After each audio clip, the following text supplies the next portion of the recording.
next thing I think we need to talk about is our last video game that we're going to discuss that released in 1992.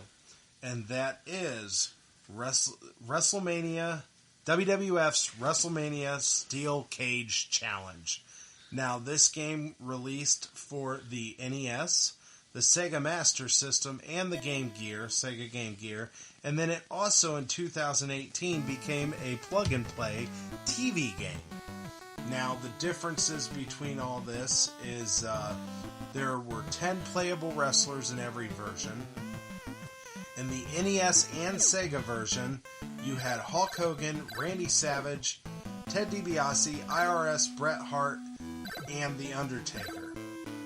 The Nintendo version also added Jake the Snake Roberts, Sid Justice, Rowdy Piper, the Mountie.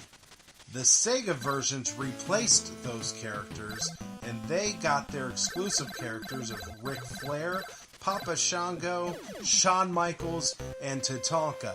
The TV game was identical to the NES roster, with the difference being that the Ultimate Warrior and Razor Ramon replaced Hulk Hogan and the Mountie. So the Hulk Hogan's not even in the TV plug-and-play one? No, I'm guessing that was probably 2018. They were probably distanced themselves from Hulk Hogan at the time. Yeah, nobody gave a crap about the Mountie. I'm not sure why the Mountie.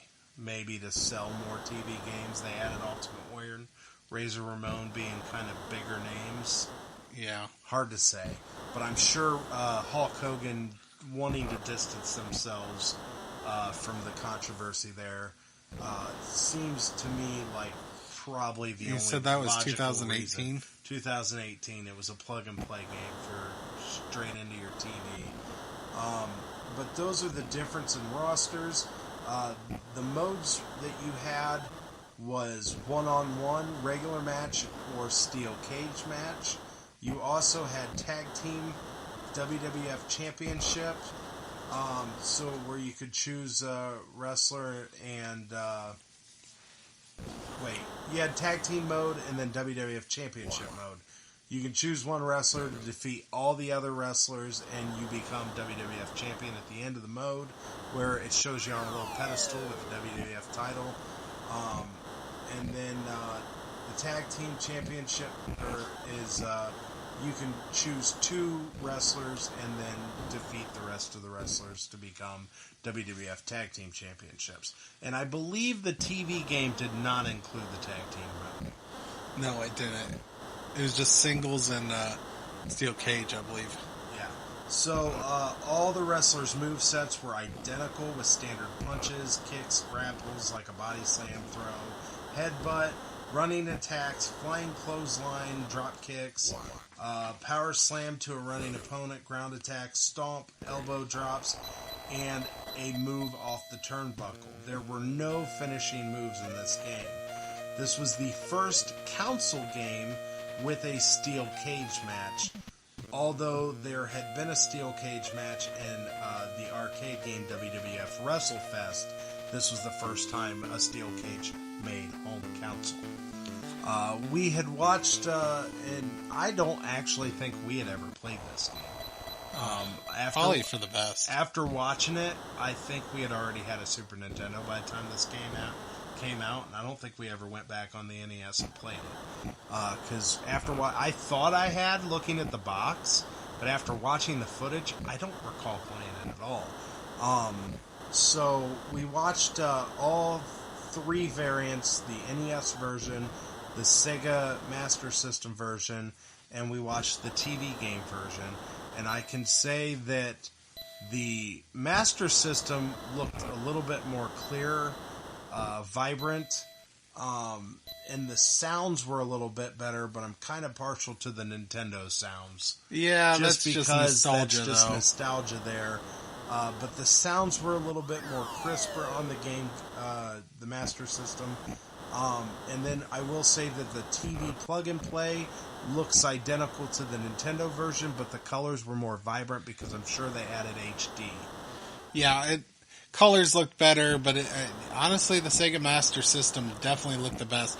And honestly, seeing the different versions was more exciting to me than the actual gameplay, because the gameplay was shit. Yeah, gameplay It looked very boring. Gameplay was very basic, punch, kick. Probably was great for its time, maybe, but kids today that are used to the games they play would probably spit on this. And I'm sure we would have enjoyed it at the time, but probably would not think this is very cool. But us kids that grew up with the Nintendo, there's a little nostalgic to play this. I mean, going back and playing those 8-bit games. But it's you're not going to play a lot of it. I mean, you're going to probably pick it up and say, oh, yeah, I remember this, but that's about it. Yeah. Not quite the replayability that Tecmo Super Bowl has. I still can enjoy Tecmo Super Bowl to this day. But And none of the wrestlers have any difference. Like, there was nothing different. They were just skins. So you're just which generic wrestler do you want to play as today? I will say that I didn't really give it a lot of thought on the other wrestlers, but I did notice that Macho Man Randy Savage had a different outfit in the NES version than he did with the Sega Master System version. Which fits for Macho Man. Yeah. Because Macho Man's always wearing something different. I mean, he was wearing like just no shirt and pink trousers. And then in the Master System version, he was actually wearing like a whole full gear yellow outfit, like something, outlandish that Macho Man would wear. So it was very different seeing that he had two different outfits on the different games. So not only are the rosters different, but the outfits were a little different. Well, I didn't really look at every wrestler that was on both one games. version kind of had the 80s version of Macho, and then in the 90s he kind of starts wearing the more out there colors. And also, I'd like to point out that Undertaker looked a little different compared from the NES version. It looks like you can tell he has some like a reddish hair, where in the Master System his hair was jet black. Huh. So just noticing little difference. Might be because the colors they could use on the one system versus the other. It might be because the artists don't give a shit about wrestling that created this game, and they're just like, it works. Now, we do know one was made by Flying Edge, the other one was made by LJN. Yeah. So that might have a lot to do with it. But overall, I don't think you're going to get a lot of use out of this game if you played it today. But it was nice to go back in time. I'm really looking forward to moving into the next generation of games, PlayStation 1, Nintendo 64, when wrestling games really got super exciting. I'm kind of excited about some of these Super Nintendo and Sega games. Super Nintendo games, yeah. There were some arcade type of games that came out on Super Nintendo that really changed up. Because if you can't do a traditional grappling game like they do, then the arcade game was very different. In Your House. A lot more fun. In Your House was a good one. So definitely looking forward to reviewing those games.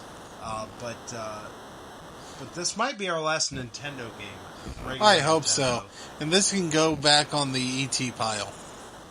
So we're moving into 93. I'm kind of curious what games we have coming up. So we'll definitely keep this video game thing portion of our show going.